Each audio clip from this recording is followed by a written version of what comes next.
Nós vamos agora para a leitura da Palavra de Deus, livro do profeta Abacuque, capítulo 2, do verso 2 até o verso 6. Por gentileza, abra a sua Bíblia, mantenha a sua Bíblia aberta aí, a sua Bíblia física ou no seu aplicativo, como for, para que você possa acompanhar passo a passo a exposição desse texto. Diz assim a Palavra de Deus. O Senhor me respondeu e disse: escreva a visão, torne-a bem legível sobre tábuas, para que possa ser lida até por quem passa correndo, porque a visão ainda está para se cumprir, no tempo determinado. Ela se apressa para o fim e não falhará. Mesmo que pareça demorar, espere, porque certamente virá, não tardará. Eis que a sua alma está orgulhosa, a sua alma não é reta nele, mas o justo viverá pela sua fé. Assim como o vinho é enganoso, também o arrogante não se contém. O seu apetite é como a sepultura, ele é como a morte que nunca se farta. Ele ajunta para si todas as nações e congrega todos os povos. Não é fato que todos esses povos proferirão contra ele um provérbio, um dito em tom de zombaria? Até aqui, queridos, a leitura da Palavra de Deus. O profeta Abacuque viveu e profetizou numa época em que o reino do sul, o reino de Judá, havia se desviado e se afastado dos caminhos de Deus e da lei que Deus havia dado à nação através de Moisés. E Abacuque, percebendo os caminhos errados do seu povo, impressionado com a corrupção dos juízes, a violência dos ricos, o descaso para com os pobres, a idolatria e a imoralidade que havia na nação, ele clama a Deus para que Deus traga uma reforma, para que Deus faça o que já tinha feito antes, levantando um rei temente a Deus, um rei piedoso como Josafá, Joás, o próprio rei Ezequias, para que trouxesse Israel de volta ao caminho de santidade, ao caminho de Deus. Ele clamava e Deus não lhe respondia, o que leva Abacuque agora a perguntar a Deus por que Deus não estava ouvindo, por que Deus não respondia às suas orações. Finalmente Deus respondeu, mas a resposta de Abacuque não era exatamente aquela resposta, a resposta de Deus não era exatamente a resposta que Abacuque queria ouvir. Abacuque orava pensando que a solução para o problema do declínio de Israel seria um avivamento espiritual. Mas Deus responde dizendo que ele está levantando uma nação, os caldeus, que ele trará como instrumento do seu juízo contra o seu povo que havia se desviado dos caminhos de Deus. Abacuque enfrenta esse desafio de uma resposta diferente e uma resposta chocante, lembrando ou recordando quem Deus era e a aliança que ele tinha com a nação de Israel. Isso foi o que nós vimos na última mensagem. Ele lembrou-se, meditou no fato de que Deus era eterno, que ele era firme como uma rocha, que ele era santo, que ele era o Deus de Israel com quem havia feito uma aliança.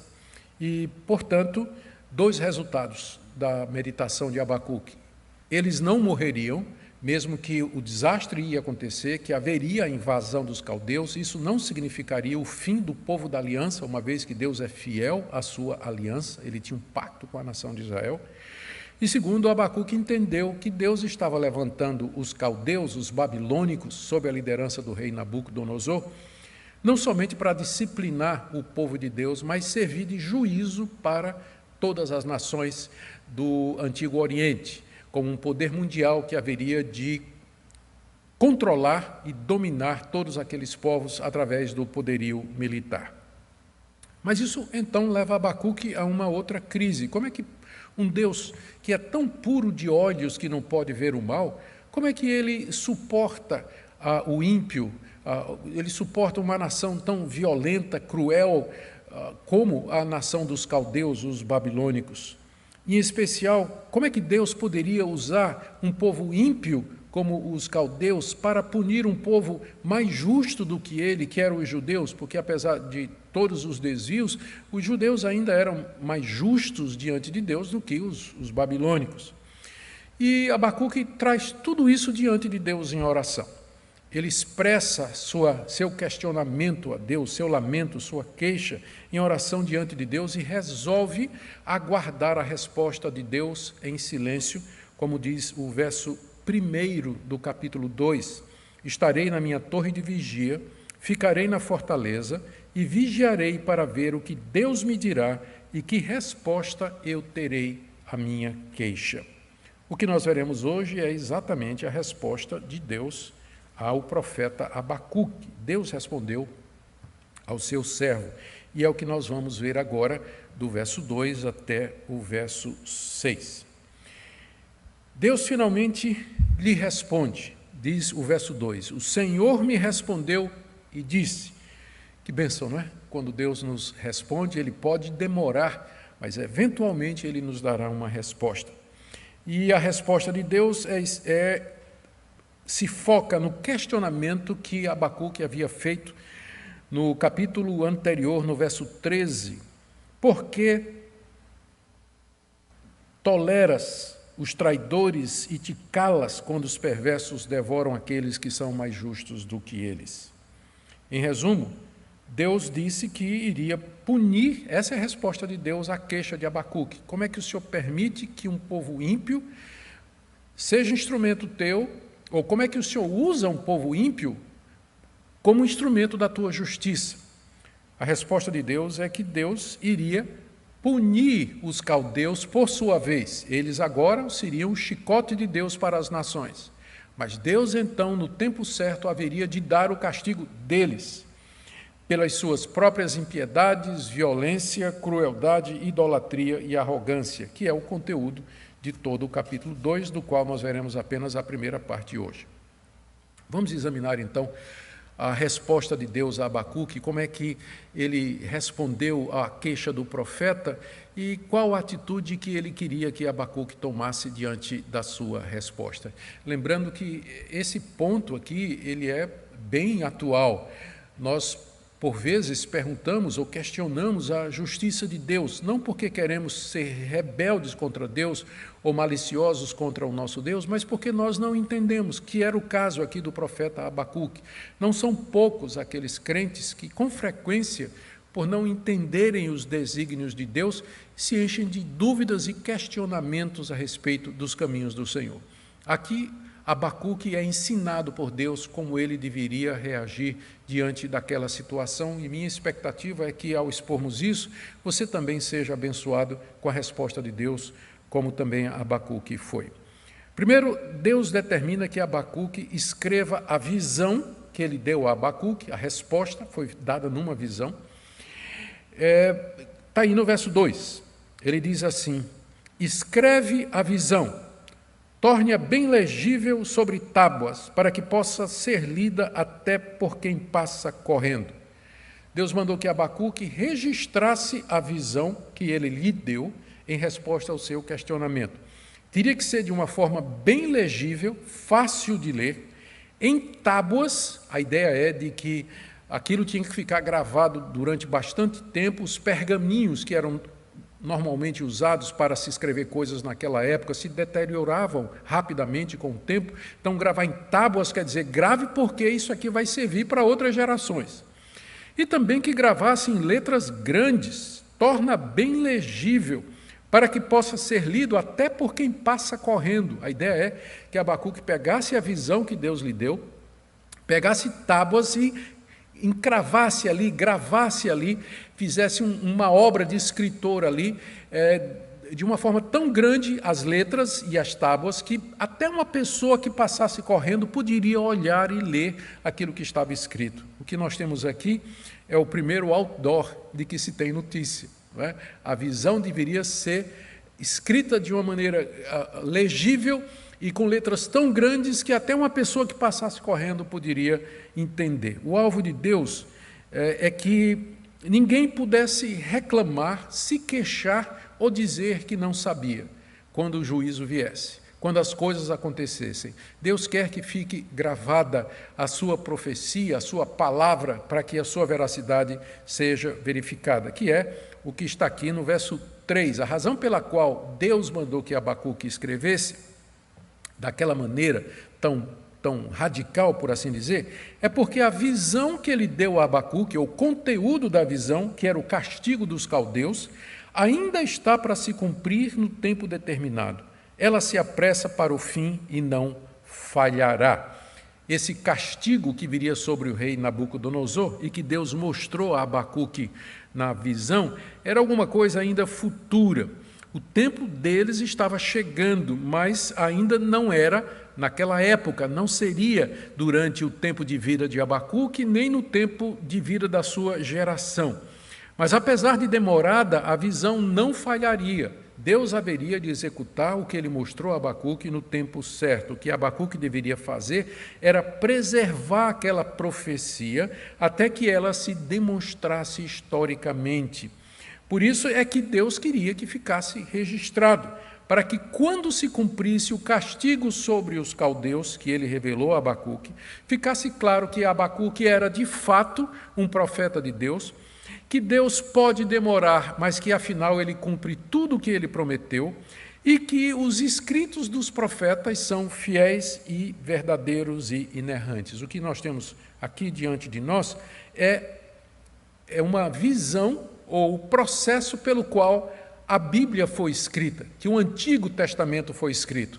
Deus dava uma visão ao profeta e o profeta escrevia aquilo. E aquilo ficava registrado para todas as gerações. É dessa forma que a palavra de Deus nos foi dada. Esses homens, como Abacuque, que Deus levantou, eles foram inspirados por Deus para registrar aquilo que Deus lhes mostrava. E é claro que esse processo já findou. Nós não temos mais profetas canônicos, escriturísticos, como Abacuque, por exemplo, Isaías, Daniel, Ezequiel. Essa fase já passou, uma vez que as escrituras do Antigo Testamento, elas já foram completadas, e no Novo Testamento, os apóstolos é quem tiveram essa função, eles e os seus seguidores, o círculo mais próximo, o círculo apostólico, a quem Deus deu esse privilégio de inspirar para que pudessem registrar a visão de Deus, a vontade de Deus, o caminho de Deus para a sua igreja. Por isso que Deus mandou, voltando aqui para Abacuque, que ele registrasse de uma maneira muito clara, E agora vem a atitude que Deus queria que Abacuque tivesse com relação à visão, uma vez que não era uma coisa que haveria de se cumprir na época de Abacuque, mas ainda no futuro. Diz aí no final do verso 3, mesmo que pareça demorar, espere, porque certamente virá, não tardará. Certamente virá e não tardará. Abacuque deveria esperar que Deus cumprisse a sua promessa, deveria esperar o tempo de Deus, porque com certeza aquele tempo viria e não tardaria. Essa é a resposta que Deus dá ao profeta. A pergunta, lembrando, por que é que o Senhor usa um ímpio como o rei Nabucodonosor como instrumento teu para fazer justiça aqui nesse mundo? Resposta de Deus, eu também vou punir esse ímpio no tempo certo, Abacuque. Por enquanto, eu sei que você queria que eu fizesse justiça sobre Nabucodonosor, mas aguarde, porque o tempo dele vai chegar. E é tão certo que isso vai acontecer, que eu quero que você escreva de maneira bem legível, para que todos possam ver que eu antecipei o que é que haveria de acontecer, e que você, pela fé, aguarde esse momento que haverá de chegar. E agora vamos para a visão propriamente dita, porque até aqui é um preparativo, Deus preparando Abacuque para a visão que ele daria sobre os caldeus. A visão é essa, que Deus conhecia o coração de Nabucodonosor, rei dos caldeus, verso 4. Eis que a sua alma está orgulhosa, a referência aqui é ao rei Nabucodonosor. A sua alma não é reta nele. Duas coisas que Deus diz aqui a respeito de Nabucodonosor. A alma dele está orgulhosa, envaidecida por todas as conquistas, por todos os reinos que ele obteve pela força militar e pela sua estratégia. Ele está orgulhoso disso. E segundo, a sua alma não é reta nele, ou seja, os seus desejos não são bons. Ele é ávido de poder e para obter o mundo, ele está cometendo crueldade contra as nações. Deus conhecia o coração de Nabucodonosor, Deus já tinha julgado o coração de Nabucodonosor, e no tempo certo Deus haveria de trazer o juízo sobre o reino dos caldeus e sobre Babilônia. Abacuque deveria esperar isso pela fé, que é o próximo ponto de Deus. Veja aqui o final do verso 4. Ele diz assim: a sua alma não é reta nele, mas o justo viverá pela sua fé. Alguns consideram que essa é a passagem mais importante de todo o livro do profeta Abacuque. O justo aqui é aquele que teme a Deus, como Abacuque e muitos judeus fiéis que haviam em Judá e que, juntamente com o profeta, tremiam e temiam diante da palavra de Deus e da invasão que haveria de acontecer, trazendo grande destruição para a nação. Eles deveriam viver pela fé. O justo viverá pela sua fé. Eles deveriam viver pela fé nas promessas de Deus, de que Deus está no controle e que Deus haveria de exercer justiça, e não viver cheios de temor e medo diante do poderio e da arrogância do rei Nabucodonosor. Essa frase é tão importante: o justo viverá pela fé, isso é, pela confiança na palavra de Deus, que ela é citada 3 vezes no Novo Testamento. Primeiro, pelo apóstolo Paulo, em Romanos capítulo 1, verso 16, na abertura dessa carta maravilhosa, onde ele diz: pois não me envergonho do evangelho, porque é o poder de Deus para a salvação de todo aquele que crê, primeiro do judeu e também do grego, porque a justiça de Deus se revela no evangelho de fé em fé, como está escrito. E aí ele cita Abacuque: o justo viverá por fé. Também em Gálatas capítulo 3, verso 11, Paulo cita mais uma vez Abacuque 2:4. É evidente que pela lei ninguém é justificado diante de Deus, porque, abre aspas, o justo viverá pela fé, fecha aspas, palavras do profeta Abacuque.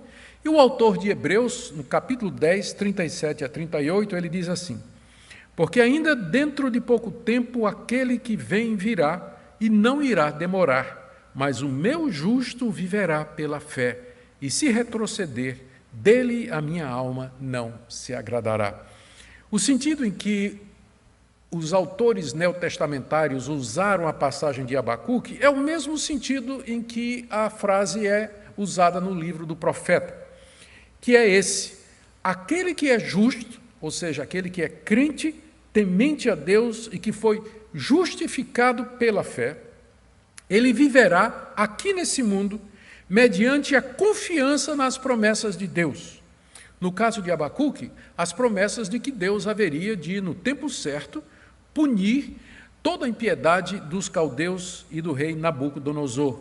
No caso do Novo Testamento, o justo, o que foi justificado pela fé, ele vive na confiança de Deus com relação às promessas da vida eterna, à vinda de Cristo e à ressurreição dos mortos. Em ambos os casos, quer no caso de Abacuque, quer no nosso caso, viver pela fé é viver aguardando o tempo de Deus em que Ele vai cumprir todas estas promessas. O contrário disso seria viver por obras, por mérito, baseados na nossa confiança própria, na nossa autonomia, que certamente só vai nos levar para longe de Deus e para a perdição. Mas o justo viverá pela sua fé.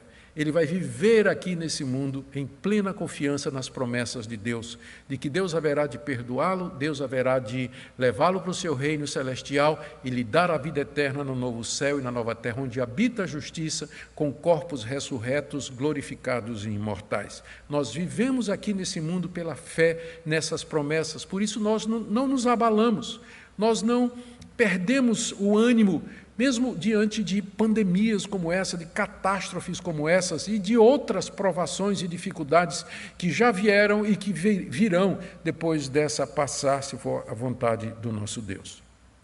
Voltando agora para a visão que Deus deu a Abacuque, nela Deus mostra que já havia julgado o imperador. Verso 5 ele diz assim: assim como o vinho é enganoso, também o arrogante, que é Nabucodonosor, não se contém. O seu apetite é como a sepultura, ele é como a morte que nunca se farta, ele ajunta para si todas as nações e congrega todos os povos. Olha o que Deus diz aqui a Abacuque com respeito a Nabucodonosor. Ele já tinha dito que Nabucodonosor era arrogante e orgulhoso por conta das suas conquistas, já tinha dito que a alma dele não era reta, suas intenções eram perversas, seus desejos eram maus. Também agora ele vai dizer que ele é um arrogante que não se contém. Ele é um arrogante sem domínio próprio, e é usada aqui a figura, uma alegoria, uma comparação, que ele é enganoso como o vinho. Enganoso como o vinho. Deus aqui está se referindo ao fato de que o vinho traz uma alegria enganosa, porque depois que os seus efeitos passam, vem a ressaca, vem a ressaca. Assim também seriam as riquezas e o poder de Nabucodonosor. Logo haveriam de passar como o efeito do vinho. É tudo ilusório. E também Deus diz que a ganância de Nabucodonosor é semelhante à sepultura e à morte. A morte e a sepultura nunca se fartam, sempre estão com a boca aberta para receber mais. Essa é a figura que é usada aqui com relação a esse apetite do Nabucodonosor por dominar todos os reinos. Final do verso 5, ele ajunta para si todas as nações e congrega todos os povos como seus vassalos, como seus como seus dominados, e como parte do seu reino que cada vez ia ficando maior. Contudo, um dia, essas nações que agora estavam sendo conquistadas e dominadas pelo rei Nabucodonosor, inclusive Judá, que seria próxima, um dia essas nações vão zombar do rei Nabucodonosor diante da sua queda e da sua ruína que Deus haveria de trazer, que é o verso 6. Não é fato, ainda não era futuro, mas Deus pode falar de coisas futuras como se fossem fatos, porque aquilo que Ele determinou certamente haverá de acontecer. Não é fato que todos esses povos que foram conquistados por Babilônia, proferirão contra ele, o rei da Babilônia, Nabucodonosor, um provérbio, um dito em tom de zombaria. Um dia aquelas nações que foram conquistadas, que foram dominadas, que foram cruelmente destruídas pelo rei Nabucodonosor, levantariam um provérbio, um dito zombeteiro contra Nabucodonosor, que é o conteúdo do restante do capítulo 2 e que nós veremos na próxima segunda-feira, se Deus permitir, os 5 ais contra os caldeus, que faz parte essencial dessa visão que Deus deu ao profeta Abacuque. Um dia, Deus diz a Abacuque, essas nações que estão sendo conquistadas pelo rei Nabucodonosor, e mesmo a nação de Judá que vai ser conquistada, meu povo vai ser conquistado sim, um dia vão se regozijar com a queda do ímpio rei da Babilônia e vão proferir provérbios de zombaria sobre ele, porque agora chegou a vez dele, agora é ele que cai, é ele que é arruinado, é ele que é lançado em terra pelo poder do Todo-Poderoso. É isso que nós veremos, queridos, mercê de Deus, na próxima segunda-feira. Deixe-me concluir com algumas aplicações aqui para nós, coisas que nós podemos aprender do que acabamos de ver. Primeiro, nós aprendemos mais uma vez que as palavras de Deus são verdadeiras e que a verdadeira profecia sempre se cumpre. Aliás, esse é o teste do profeta no Antigo Testamento, que aquilo que ele diz se cumpre. Não é uma questão se os seus ouvintes têm fé, porque tem muito profeta hoje que fala alguma coisa e não acontece, aí ele diz, é porque as pessoas não tiveram fé. Não tem nada aqui a ver com a fé de Abacuque ou com a fé da nação de Israel. Deus está dizendo que ele haveria de pôr a sua mão em juízo contra o rei dos caldeus. E isso aconteceu no ano 538, cerca de 50 ou 60 anos depois do profeta Abacuque. A Babilônia foi derrotada, ela foi tomada e derrotada pelos persas no ano 538, bem depois do tempo de Abacuque e dos seus contemporâneos, porque a palavra de Deus é verdadeira. Não siga profeta, não siga gente que diz que tem uma palavra de Deus, mas que não cumpre, e quando não se cumpre, coloca a culpa no povo, dizendo que foi falta de fé no povo, falta de confiança no povo. Porque se é de Deus, independe se você crê ou não, Deus haverá de cumprir exatamente como ele disse que haveria de fazer. O que Deus queria é que os judeus vivessem confiando e aguardando o cumprimento dessa promessa que haveria de vir exatamente como Deus disse que haveria de vir. Segunda lição aqui é que Deus pune os ímpios, ainda que ele use as ações dos ímpios como meio pelo qual ele executa seus planos. Na sua sabedoria, Deus concebeu a humanidade e a história da humanidade de tal maneira que até mesmo os atos dos ímpios colaboram no final para o seu propósito. Só que Deus faz isso de uma forma em que ele não pode ser considerado como o autor do mal e nem dos pecados cometidos pelos ímpios. Tanto é que aqui na Bíblia, o tempo todo, Deus está punindo os ímpios, mesmo quando eles, através de suas impiedades, cumprem o propósito de Deus. Como é o caso aqui. O ímpio rei da Babilônia, na sua ganância, na sua voracidade por poder, ele estava avançando sobre o mundo do Antigo Oriente, conquistando nação após nação, fazendo prisioneiros, matando homens e mulheres, saqueando todas aquelas terras, e agora avançava contra Judá, que haveria também de sofrer nas mãos desse rei. Entretanto, Deus diz que puniria o rei Nabucodonosor. Tudo aquilo que ele fez, Deus estava usando. Quando Nabucodonosor estava dominando aquelas nações pagãs ali ao redor da bacia do mar Mediterrâneo, Deus estava executando juízo contra aquelas nações, que eram nações ímpias, idólatras, imorais, que não queriam saber do verdadeiro Deus. Então Deus estava punindo através de Nabucodonosor. Mas agora ia chegar também a hora de punir o rei Nabucodonosor. E é isso que Deus faz, ele responsabiliza cada ímpio por suas ações e haverá de punir todas elas, e essa punição pode ocorrer aqui no mundo, aqui nesse mundo, na história desse mundo, ou Deus pode deixar reservado para o dia do juízo, o dia do ajuste de contas. E aqui me leva ao meu terceiro ponto. Deus tem um dia em que ele haverá de punir todo o mal. E essa é a resposta de Deus ao profeta Abacuque. O mal vai acontecer, o desastre virá sobre você e sobre seu povo, mas eu haverei de punir o ímpio através de quem eu realizei esse propósito. Um dia a justiça será feita, um dia todo pecado receberá sua justa recompensa e retribuição. Mas isso é um tempo futuro, aguarde pela fé até que isso aconteça. E esse é o meu terceiro ponto. O meu quarto ponto de conclusão, que o justo viverá pela fé nas promessas de Deus. Essas promessas podem demorar, mas elas são seguras e certas. Deus prometeu a vinda do Senhor Jesus para acabar a história desse mundo como nós o conhecemos e introduzir um novo mundo, um novo céu e uma nova terra onde habita a justiça, onde nós estaremos para sempre com o nosso Senhor, gozando a vida eterna de eternidade e eternidade. Entretanto, essa promessa ainda é futura, mas nós devemos viver aqui em confiança de que todas elas haverão de se cumprir. É isso que significa viver pela fé. Ainda que no mundo presente nós passemos por tantas aflições, por tantas tribulações, mas isso não é nada comparado com a glória que haverá de vir. Isso deve nos encorajar e fortalecer diante da catástrofe que nós estamos passando agora com essa pandemia.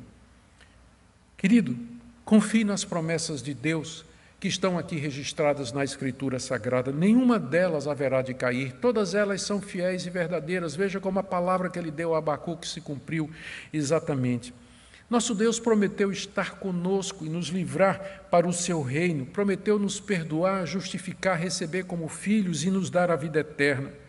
Aguardemos então em fé o dia em que Deus haverá de triunfar contra os seus inimigos, através do Senhor Jesus Cristo, que já ressuscitou dos mortos, para que essa vitória pudesse um dia ser celebrada na história, ser celebrada aqui diante de nós.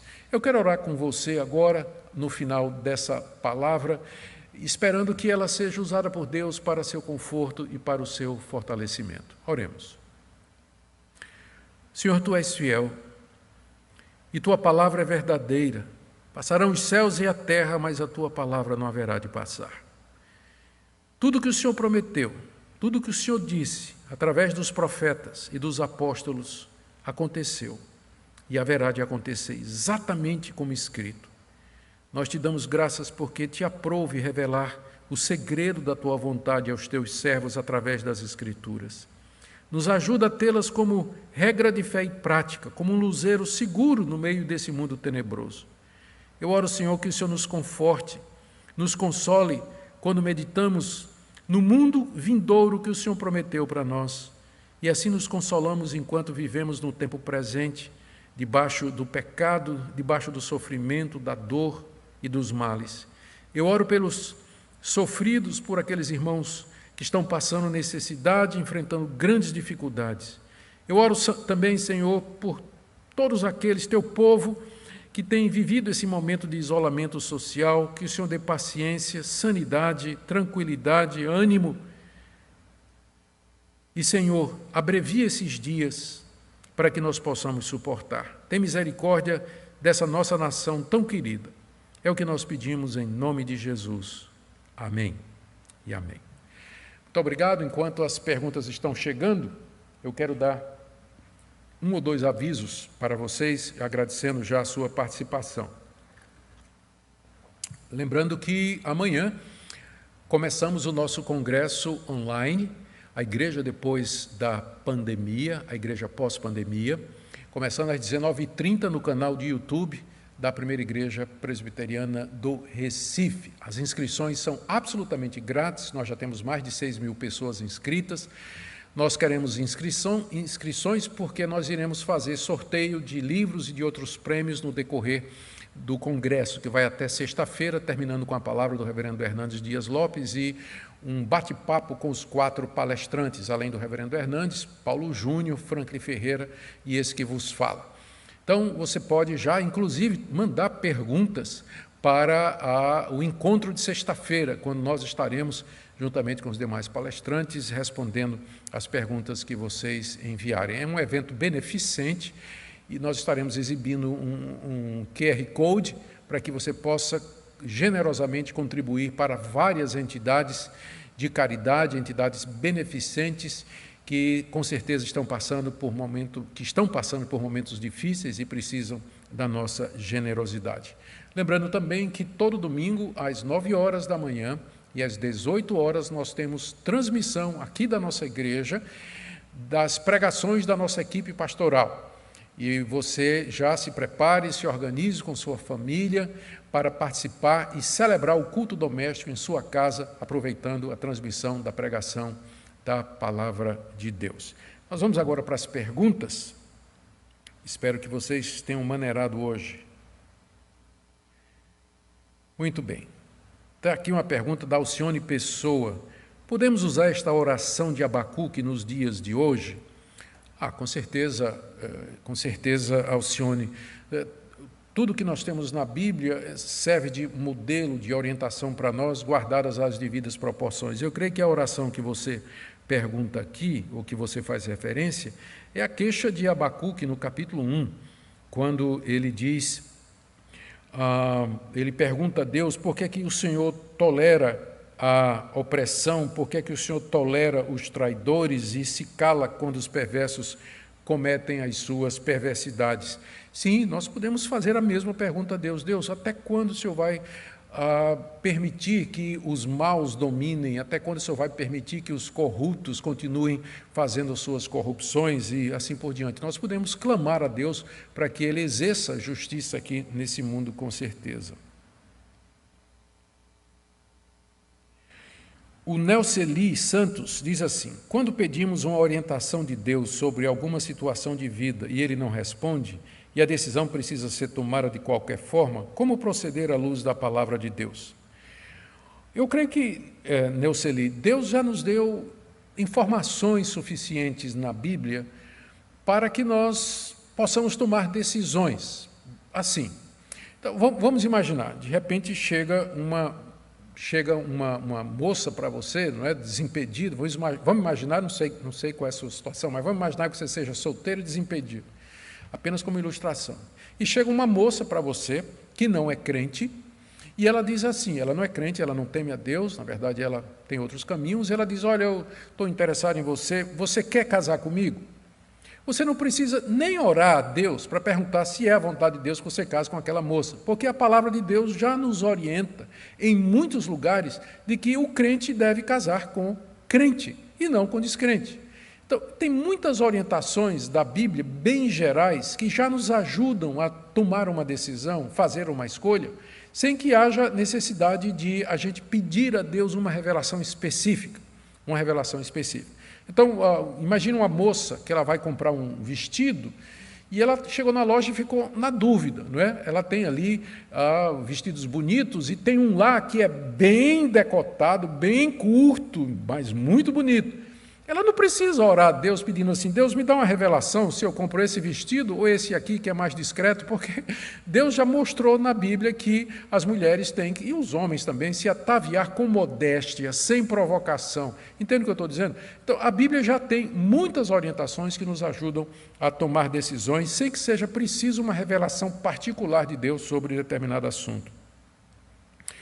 Helena Almeida pergunta até que ponto podemos fazer algum questionamento a Deus sem que isso se configure em descrença no poder e na presciência de todas as coisas do Senhor Deus.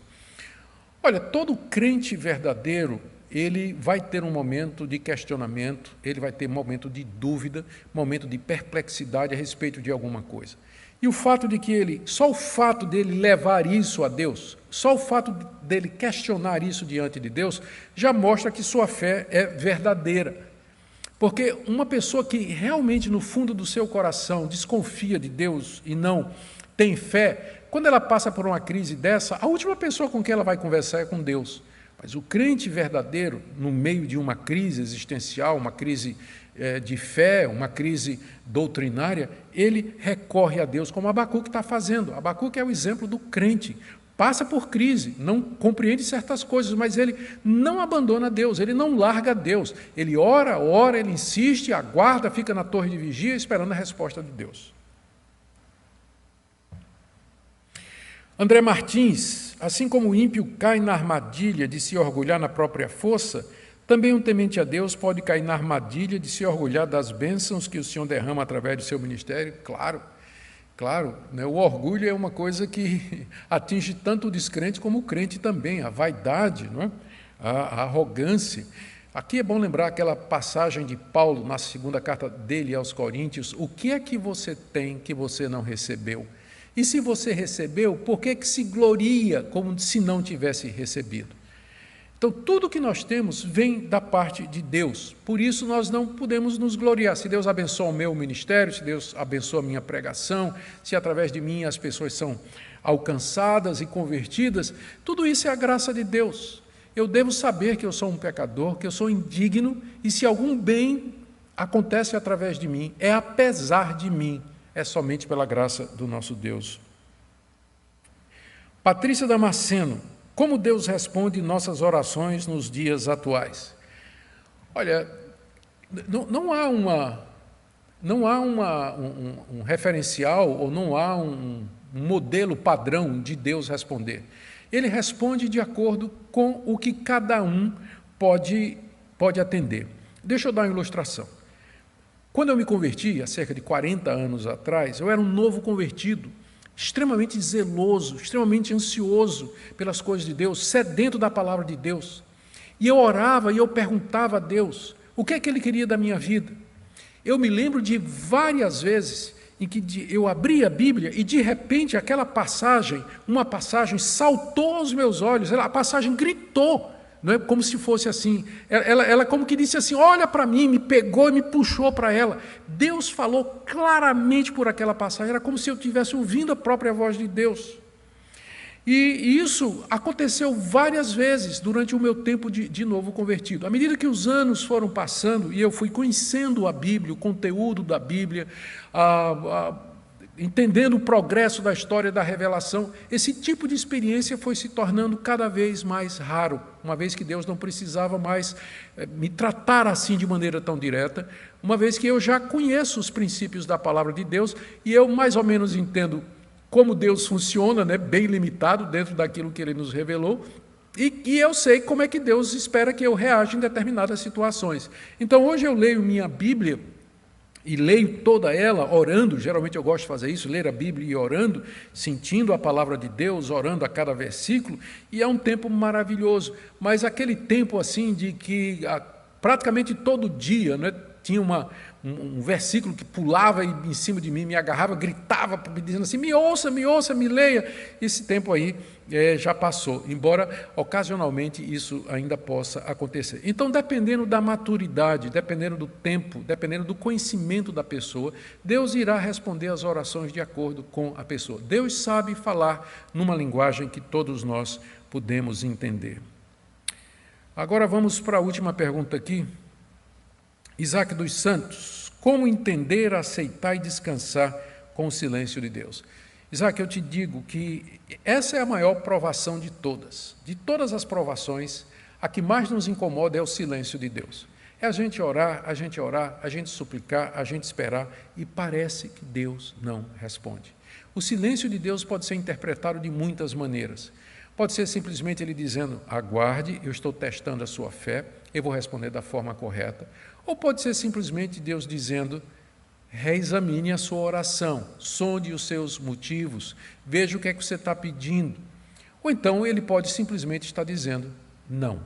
A melhor coisa diante do silêncio de Deus é perseverar na oração, examinar o nosso coração e aguardar o desenrolar dos fatos, porque de uma forma ou de outra Deus vai nos responder. Ele sempre nos responde e aí nós temos que aguardar o tempo dele. Amém? Muito obrigado a todos vocês pela sua audiência a mais uma edição do Expondo as Escrituras. Na próxima segunda-feira estaremos de volta para ver o provérbio que as nações levantariam contra o rei dos caldeus, os 5 ais contra os caldeus. Deus abençoe você. Até segunda-feira.